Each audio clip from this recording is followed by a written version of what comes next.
سننا بتاؤ یسمع تحاورکما، میں تم دونوں کی گفتگو کو سن رہا تھا.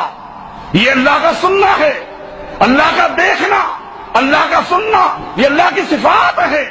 اللہ کی ذات جو ہے کہاں ہے؟ آگ پر ہے. یہ غلیظ عقیدہ، یہ گندا عقیدہ امام بخاری رحمہ اللہ کے استاد ہیں امام ابن خزیمہ رحمہ اللہ، وہ فرمایا کرتے تھے اگر کسی اسلامی ریاست کے اندر کوئی ایسا شخص رہتا ہو جس کا یہ عقیدہ ہو اللہ ذات کے لحاظ سے ہر جگہ ہے. اللہ تعالیٰ ذات کے لحاظ سے اپنے ایمان سے بتاؤ، اپنی دینی غیرت اور ضمیر سے بتاؤ، اس کو آپ کا ایمان اجازت دیتا ہے. اللہ ہر جگہ ہے. جب آپ نے ہر جگہ کہا، ایسے برکت بھی ہیں جو شراب کے اڈے ہیں، زنا کے اڈے ہیں، نعوذ باللہ زنا ہو رہے ہیں، وہاں اللہ کی ذات ہے. کیا کہو گے؟ یہ گند کھانے اللہ کی ذات ہے. امام ابن خزیمہ فرماتے ہیں وقت کے حاکم کی ذمہ داری ہے ایسے شخص کو اپنے پاس بلائے اور اس کو کہے فل یستتب، اس سے توبہ کروائے. توبہ کر، یہ تیرا کفری عقیدہ ہے، بڑا غلیظ اور خبیث عقیدہ ہے، توبہ کر. اللہ کی ذات ہر جگہ نہیں ہے، اللہ اس پر مستوی ہے. اگر وہ توبہ کرے تو ٹھیک ہے، وَإِلَّا فَلْيُقْتَلْ، اگر وہ توبہ نہ کرے تو وقت کے حاکم کو چاہیے اس کو قتل کر دے. وہ واجب القتل ہے، اور قتل کرنے کے بعد اس کی لاش کو مسلمانوں کی قبرستان میں نہ دفنائے بلکہ کچرے کے ڈھیر میں پھینک دے، اور کچرے کا ڈھیر بھی وہ جو آبادی سے دور ہو تاکہ آتے جاتے مسلمانوں کو اس کی بدبو سے تکلیف نہ ہو. ایسا گندا عقیدہ. اللہ کی ذات کے بارے عقیدہ بناؤ. یہ توحید کا پہلا سوال ہے کہ رحمان کہاں ہے؟ عرش پر مستوی ہے. آپ غور تو کریں، آپ اللہ کے بندو جب آپ دعا مانگتے ہیں تو کس طرح دعا مانگتے ہیں؟ یہ کیوں اس طرح دعا مانگتے ہیں؟ ذرا بتائیں تو صحیح. اس طرح آپ ہاتھ اٹھا کر کیوں دعا مانگتے ہیں؟ اگر خالق اور مالک اوپر نہیں ہے تو دعا مانگنے کا یہ انداز کیوں ہے؟ تھوڑا سا غور کیجئے میرے دوستو. یہ ایک بہت بڑا بگاڑ ہے جو اس امت میں شیطان نے پیدا کر دیا. اور ضمن بتاؤں اللہ کی ذات کے حوالے سے، اللہ تعالیٰ کی صفات کے حوالے سے بدترین انسان نے جو بگاڑ پیدا کیا وہ جہم بن صفوان ہے. جہم بن صفوان یہ شاگرد تھا جاد بن درہم کا، اور جاد بن درہم شاگرد تھا ابان بن سمعان کا، اور ابان شاگرد تھا لبید بن عاصم یہودی کا جس نے نبی علیہ الصلوۃ والسلام پر جادو کیا تھا. گویا کہ یہ غلیظ عقیدے اگر آئے ہیں کس محلے سے آئے ہیں؟ کسی مسلمان کے محلے سے نہیں ہے، یہودی دفتر سے، یہودی محلے سے یہ غلیظ اور خبیث عقیدے آئے ہیں. اس عقیدے کو اپنایا گیا. جہم بن صفوان نے یہ عقیدہ جاد بن درہم سے لیا جس نے یہ عقیدہ گھڑا اللہ کی ذات، اللہ کی صفات کے بارے میں. اللہ کی صفات کا انکار کر دیا، اللہ کی صفات کو نہیں مانتا. اس ظالم نے کیا کہا؟ کلم اللہ موسیٰ تکلیما. میں نہیں مانتا کہ اللہ نے موسیٰ سے کلام کی. کیوں؟ کہا کہ اگر یہ مان لیا اللہ نے کلام کی، اللہ کا کلام کرنا اگر ہم مان لیں گے تو پھر اللہ کے ہونٹ ثابت کرنے پڑیں گے، اللہ کی زبان ثابت کرنی پڑے گی، اللہ کے دانت ثابت کرنے پڑے گے. اس لیے کہ کلام کرنے کے لیے ہونٹ کی ضرورت ہے، زبان کی ضرورت ہے، دانت کی ضرورت ہے. یہ چیزیں ماننی پڑے گی. اندازہ لگائیے اس ظالم کو، اس خبیث کو یہ پتا نہیں وہ تو خالق ہے. اس کے حکم پر مخلوق بھی کلام کرتی ہے لیکن دانت نہیں ہے، ہونٹ نہیں ہے، زبان نہیں ہے. اس کا کیا کہو گے؟ قرآن کہتا ہے قیامت کے دن الیوم نختم علی افواہہم وتکلمنا ایدیہم وتشہد ارجلہم. قیامت کے دن ایک بندہ جب جھوٹ بولے گا، بکواسات کرے گا اور کہے گا یہ گناہ میرے نہیں ہے اللہ، یہ ساری غلطیاں میری نہیں ہیں. اللہ فرماتا ہے الیوم نختم علی افواہہم. آج قیامت کے دن اللہ تعالیٰ ہونٹوں پہ مہر لگا دے گا. وَتُكَلِّمُنَا أَيْدِيهِمْ، یہ ہاتھ کلام کریں گے. وَتُكَلِّمُنَا أَيْدِيهِمْ، یہ ہاتھ کلام کریں گے. ہاتھ کی زبان ہے، ہاتھ کے ہونٹ ہیں، ہاتھ کے دانت ہیں. اللہ کا حکم ہے بغیر دانت کے، بغیر ہونٹ کے، بغیر زبان کے یہ ہاتھ گفتگو کر رہے ہیں، پاؤں گفتگو کر رہے ہیں. اور خالق محتاج ان چیزوں کا. یومئذ تحدث اخبارہا، قیامت کے دن اللہ زمین سے پوچھے گا بتا، یہ زمین اللہ کے سامنے پوری رپورٹ پیش کرے گی، یہ بندے میرے اوپر چل کے کیا کرتے رہے، کیا گناہ کرتے رہے، کیا اچھے کام کرتے رہے۔ زمین کے دانت ہیں، زمین کے ہونٹ ہیں، زمین کی زبان ہے، زمین کی اللہ کا حکم ہے، یہ گفتگو ہو رہی ہے، تم خالق کے بارے کہتے ہو۔ نبی علیہ السلام فرماتے ہیں عالم حجرن انی لعالم حجرن کان یسلم علی قبل ان ابعث وانی لعارفہ الان۔ نبی علیہ السلام فرماتے ہیں آج بھی میں اس پتھر کو جانتا ہوں جو میرے اعلان نبوت سے پہلے مجھے سلام کیا کرتا تھا۔ فرمایا کہ آج بھی میں اس پتھر کو جانتا ہوں، ابھی میری نبوت کا اعلان نہیں ہوا تھا، اس پتھر کے قریب سے میں گزرتا تھا، وہ مجھے سلام کرتا تھا۔ بتاؤ، پتھر کے ہونٹ ہیں، پتھر کی زبان ہے، پتھر کے دانت ہیں۔ ایک مشرک عورت نے میرے نبی علیہ السلام کی دعوت کی، نبی علیہ السلام پہنچ گئے، آپ نے لقمہ اٹھایا، علماء سے سنتے رہتے ہیں، آپ نے ہونٹوں پہ رکھا، زبان مبارک سے بھی وہ لقمہ لگ چکا، اندر جا چکا، پھر اس لقمے نے نبی علیہ السلام سے کہا اے اللہ کے پیغمبر مجھے نہ کھائیے، میرے اندر زہر ملا دی گئی ہے۔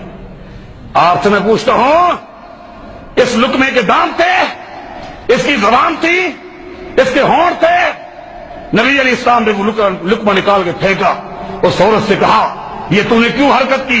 اس نے کہا میں نے جان بوجھ کے کی ہے، اس لیے اگر آپ سچے نبی ہیں اللہ آپ کو بتا دے گا، آپ کی سچائی کا پتہ چل جائے گا، اگر آپ جھوٹے نبی ہیں تو زہر کھا کر مر جانا بہتر ہے، میں نے جان بوجھ کر نہیں کیا تھا، بتانا یہ چاہتا تھا۔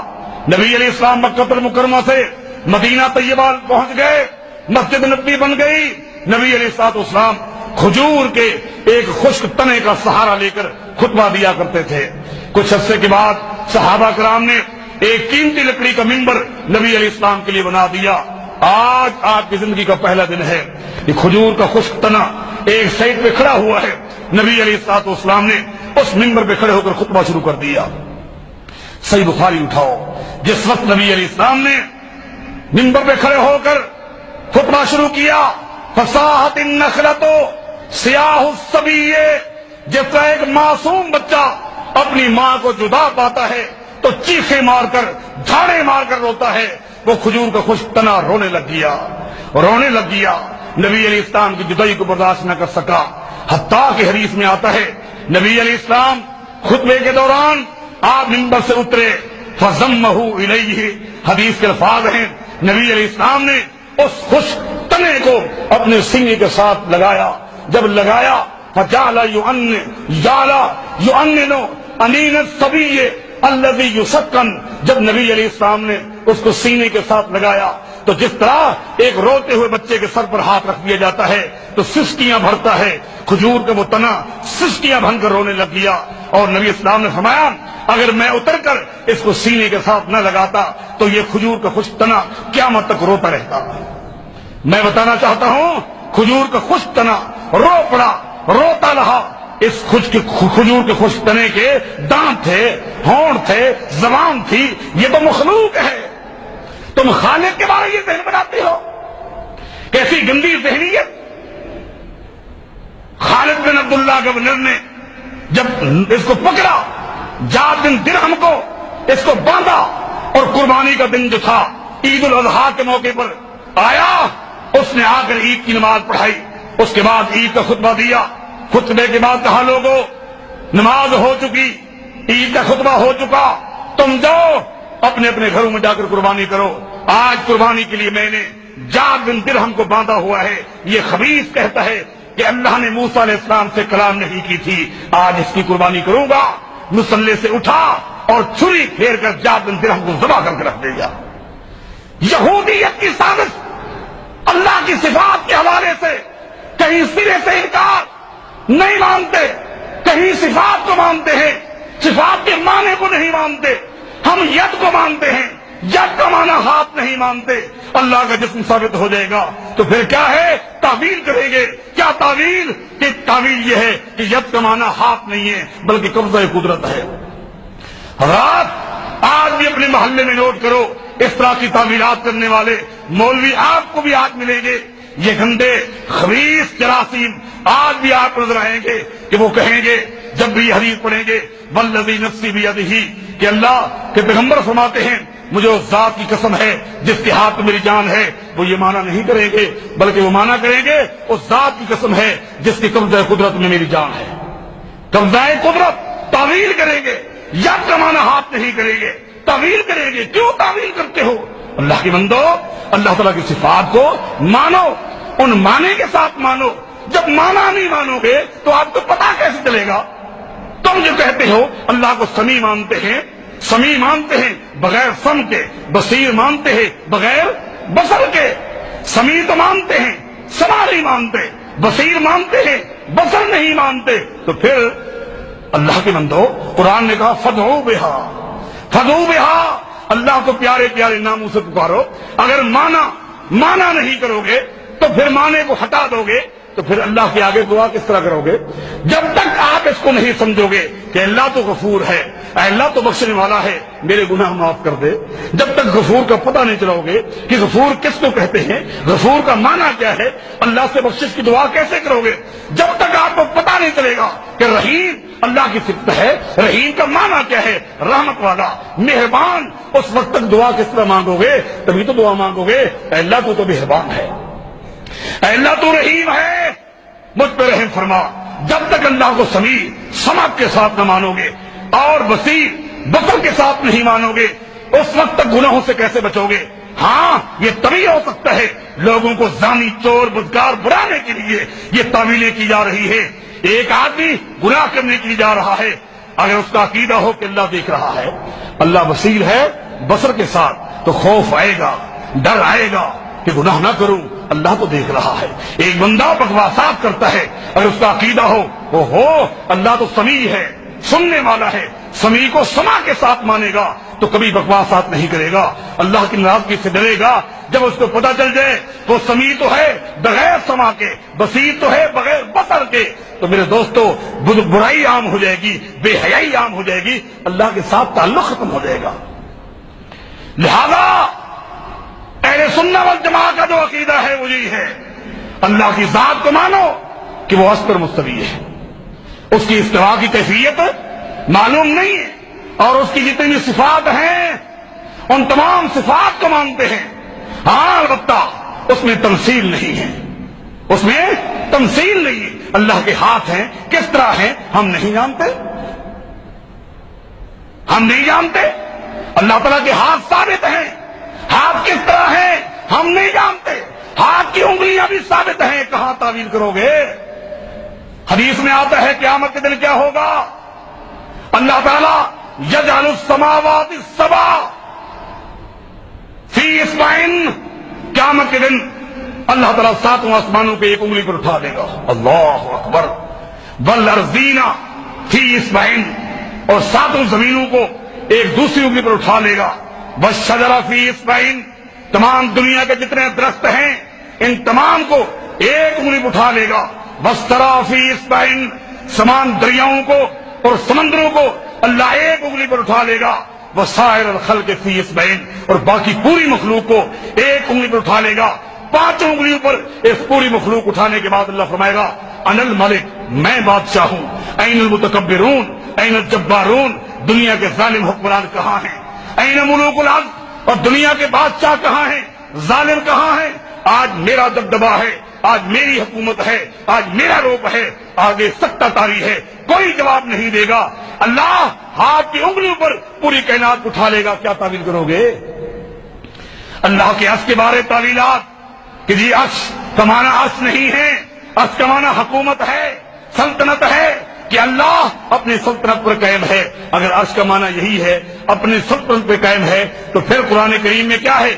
وَيَحْمِلُ عَرْشَ رَبِّكَ يَوْمَئِذٍ ثَمَانِيَةٌ، قیامت کے دن 8 فرشتے اللہ کے عرش کو اٹھا کر لے آئیں گے۔ آیا حکومت کو اٹھایا جاتا ہے؟ اور سلطنت اٹھانے کی چیز ہے کہ سلطنت کو اٹھا کے لایا جائے گا؟ قربان جائے، ایک دن نبی علیہ السلام نے فرمایا آج اللہ نے مجھے اجازت دے دی ہے، کس چیز کی؟ آج میں تعارف کراؤں کہ جن فرشتوں نے اللہ کے عرش کو اٹھایا ہوا ہے وہ فرشتے کیسے ہیں۔ فرمایا کہ رجلاه فی الارض السفلی، وہ فرشتے ایسے لمبائی میں ہیں کہ ان کے پاؤں 7ویں زمین پر ہیں، ان کے پاؤں 7ویں زمین پر ہیں، وفوق کرنہ عرش الرحمان، اور ان کے سر کے اوپر رحمان کا عرش ہے۔ وما بین شحمت اذنہ، وما بین شحمت اذنہ وعاتقہ مسیرۃ 700 عام، اور یہ فرشتے ایسے ہیں ان کے کان اور کندھے کے درمیان کا فاصلہ 700 سال کا سفر ہے۔ یہ فرشتے ہیں جنہوں نے اللہ کی عرش کو اٹھایا ہوا ہے۔ یہ سلطنت کو